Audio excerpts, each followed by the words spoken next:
Welcome to Bounce, playful, unfussy conversations with SoCal's arts and culture stars. I'm your host, Susan Petralla, a lifelong arts and culture patron / advocate, and the rockstar consultant who rockets your business to success. Each Wednesday, but today it's Friday, I'm hanging out with cool, clever, creative individuals.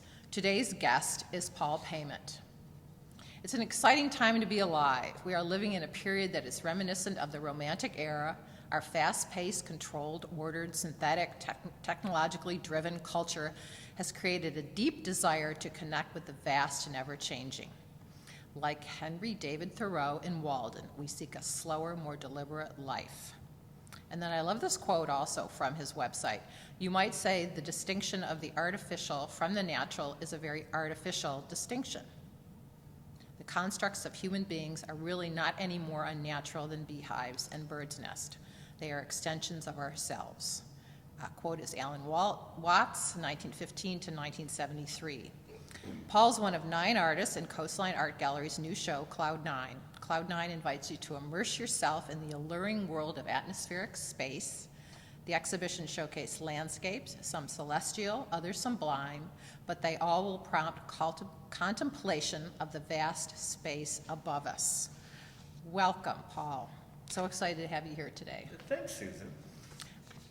Finding your voice.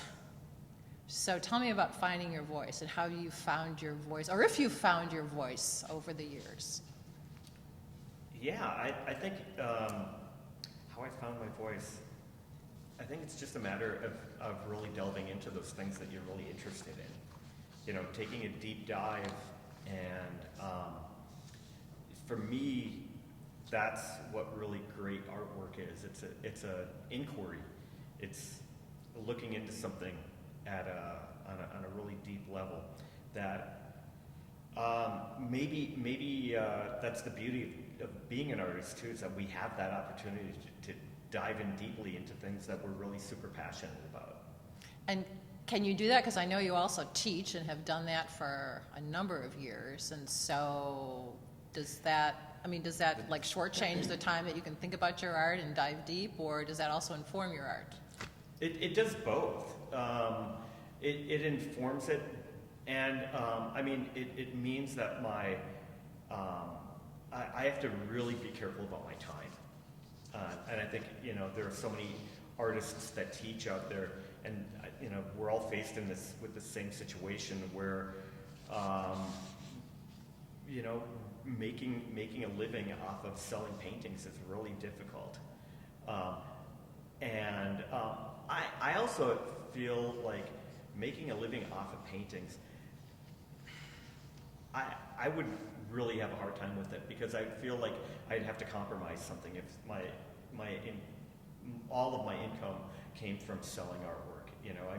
I'm lucky. I was just somebody from an art fair came to my studio just like minutes before I came here for this interview, and I don't have any paintings in my studio. Oh, from okay. 30 years of practicing art. So where are they? They're in exhibitions. They've been sold. So 4 of them are in this one, but I didn't even have one painting to show them. Okay. So I think. So it's did kind they of a leave good disappointed problem. then, or are you going to I create something for them? I showed him videos. Oh, okay. I showed him videos of paintings that, and he had seen them, a bunch of them already, but he was coming from New York, and so it was. I had to warn him beforehand about that, though. Okay. So it's kind of a good problem to have, I think. Okay, so will there be paintings in your studio soon? Will you be working on? Oh, I'm working. Okay. Yeah, it's not that I'm not working. It's just that everything's out right now. Oh, okay. Well, that's kind of exciting. Yeah. So, well, what you were saying about, teaching, I was reading the New York Times Style magazine, and they have something called the Tea List that comes out on Thursday, which I really love. And they have this just quick blurb about, how does a day job affect an artist's work? And so they mentioned some very, famous individuals that, one worked as a receptionist, somebody ran the elevator, somebody else, worked as a visual merchandiser at an IKEA store before they became famous. So yeah, I think when you're teaching art, it's really hard for what you're teaching not to creep into your artwork in some way, shape, or form. Yeah, it does. I think one of the things that I'm very careful about is trying not to have students paint the way that I paint or do things. I think the way that it creeps in is really the way that I develop concepts and teaching. Because it comes up all the time. Well, how do you teach creativity? How do you? And so I do. I think that's one of the things I really like doing is teaching students how to develop a concept. Where you're starting off with an idea and not editing ideas, but really brainstorming and thinking a lot about all the different possibilities. Allowing yourself to daydream, I think, is super important. I mean, for everybody, because everybody's creative, and just where you're just free enough to let your mind wander, and maybe letting go of all of the, all of maybe the negative feelings, maybe the positive feelings you have about things, people, whatever, and just letting go of everything and allowing yourself to kind of like tap into this giant cloud of ideas that are out there. Rick Rubin's talks about that, which I think is really interesting, that we're all just kind of like tapping into this giant kind of, he doesn't really call it a cloud, but I think that's what he's referring to, is something like this big ethos of ideas that we're just tapping into.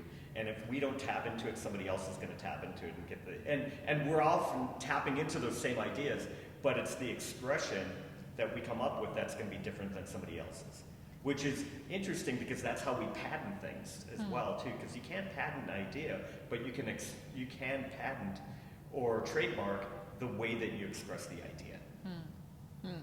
Well, that reminds me, because when I go out and about, I look at people and people watch, and what their clothing is, and you would think that with all of these kind of similar brands out there, Target or whatever, you'd think you'd see people in similar outfits, but no, everybody riffs on it differently or whatever. Yeah, exactly. That's a great way of putting it, I think, is everybody's riffing on it, and everybody. So in that sense, everybody's expressing it a little bit differently. Even though we're wearing the same things, we're putting different combinations together, and I think that's a really great way of putting it. So you placed very different combinations together for the works that are in Cloud 9, and the overall word for it is Nexus. So tell us about those paintings. Works, I don't know, are they paintings? Mixed media. Yeah. But they have very different elements, and the process is really fascinating. At least it was to me. Oh, thanks. So Nexus means coming together. So it's in this case, I gave them that title because there's a coming together of a lot of different elements in them.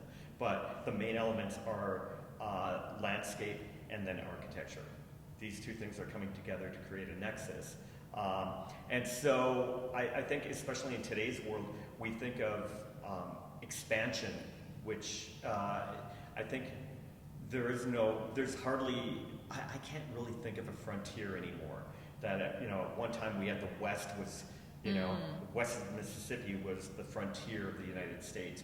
I almost feel like there isn't a frontier, that there, although I've heard that the new frontier is at a micro level or at a quantum level, So we're digging deeper and deeper and into molecules, and into science matter. is going into a different area rather than into a landscape. But at any rate, I chose the idea of landscape, and I love the rich history of landscape painting too, which goes back hundreds of years. And I'm really influenced by the romantic notion of what landscape is.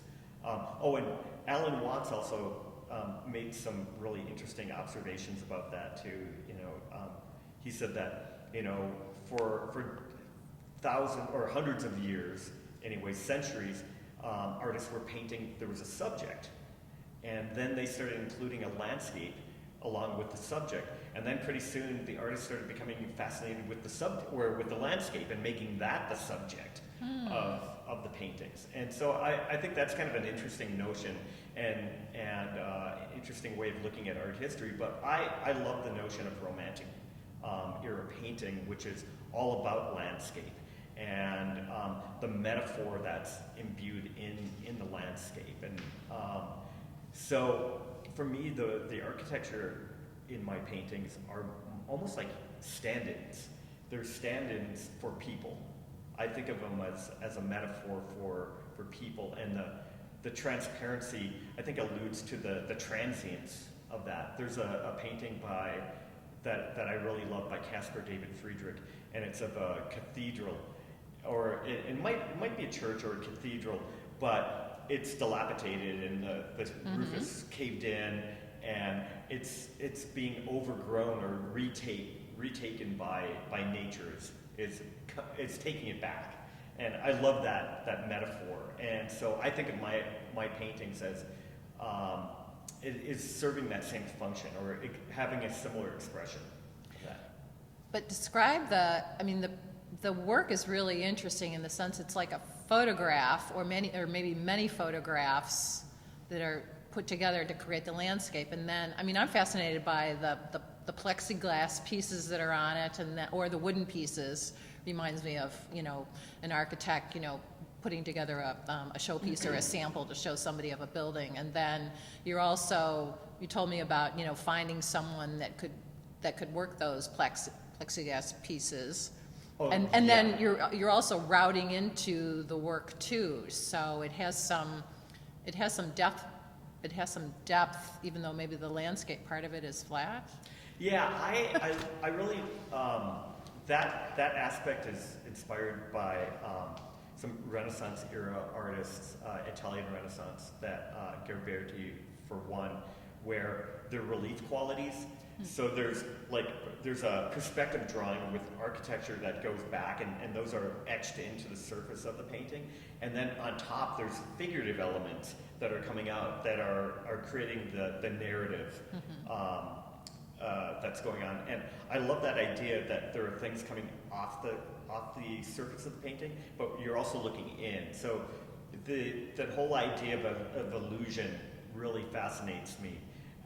And also breaking the illusion as well. To me, it's almost like a magician that is revealing the strings or the mirrors in the magic trick. Because the plexiglass is not, it's opaque, so you actually see through it, even though some of it is colored, you actually see through it to the landscape or whatever. There's one that it's kind of a smoky color, and then it sees through, and you see the trees that have lost their leaves or whatever, or birch trees or something like that. They're really fascinating. Thanks. And you've also gotten out of your element. You were talking about your plein air painting. Yeah. It just sounds kind of wild, or. Yeah. That's I wasn't trained as a landscape painter. I was just trained as a painter. And so the whole landscape thing was really very new to me when I decided that this is what I wanted to do. I had to spend a lot of time really kind of researching and practicing a lot, and building up my chops to be able to paint, and in this way. But the plexiglass pieces, that came as a way of again incorporating the architectural elements into the landscape, so that they're part of them, but they're not necessarily part of them at the same time. Right. For me, I think I've mentioned that my paintings they're very deliberate. As an artist, that's the one thing that I have to take control of, is making choices. And so I'm very deliberate with the choices that I'm making. Every single element is sometimes I might be criticized for them being overly deliberate, but I feel that it's a way for me to be able to own my expression. Does deliberate also mean that it takes? How long does a painting take? Because one of the other interesting questions in this, in this New York Times, style section is, how do you know when you're done? Yeah, that's a great question. I spend a long time on my paintings. A really, really quick one is about 5 weeks. Oh. And I work 5 days a week. Oh. So I work every day. I mean, even if it's 2 hours. So I paint 5 days a week. And I treat it as like part of a normal job. Okay. That way. So, but also there's a ritual involved in the studio practice too. And what is that? Can you share? Well, I mean, the ritual is like just being in the studio every day and going back, because I'm able to create a rhythm in the process that I'm working at. So yeah, they take a long time. I mean, one of the paintings I've done within, I think the longest one was about 14 months. Where, I mean, it's large scale, so it takes longer. And also, I think at that time that I did that particular painting, I was really exploring, like, I really wanted to make large scale work. I still do. But I also know that there's going to be a lot of investment in it, a lot of time invested in it. Is that some of the installation work that I saw on the website when I was looking? No, the installation is something different? That's something different, yeah. But the actual painting, I think that was about 14 months. Okay. And with the plexiglass too, just figuring out how to attach it. So, do I want the attachments to be seen because then they start becoming part of the piece, or do I want them to disappear? I mean, there's all these questions that I had to ask myself. What is the secret to attaching them? Oh, geez. Is there like some special glue? No. There's secret screws that attach from the back. So, but they're very hidden inside of there. But no, it took me a long time to figure it out, and a lot of trial and error. Okay. So there's some that don't work very well, and others that work better, I think, than others. Okay. So what's coming up next? I'm really into this plein air idea. So going out and painting on location, to me, is really important, because it adds a whole nother layer of, I think, a whole nother layer of meaning and nuance to the paintings too.